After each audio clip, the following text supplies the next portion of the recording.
Patients कहती हैं कितने भी पैसे ले लो, ऐसा तरीका बता दो कि लड़का पैदा हो जाए। इसके लिए वो मज़ारों पे जाती हैं, वो तवीज़ करवाती हैं, वो हर तरह के इलाज कराती हैं, जो जहां कहता है वो वहां पहुंच जाती हैं।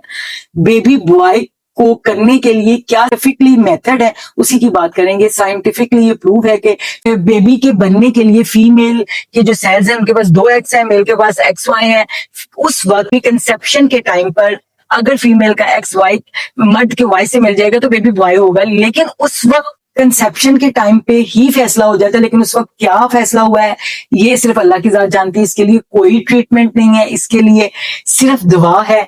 और एक मेथड IVF है। IVF में क्या किया जाता है कि टेस्ट ट्यूब बेबी, जिसमें फीमेल और मेल के एग को लैब में रख के फर्टिलाइज किया जाता है, जिसमें आप जब मेल का एग देते हो तो वो आप एग Y दे सकते हो, जिससे आप अपने पसंद का जेंडर आप कर सकते हो। लेकिन ये भी एक तो कॉस्टली बहुत है, और दूसरा ये भी 50 से 60% ही सक्सेसफुल होता है और नहीं भी होता।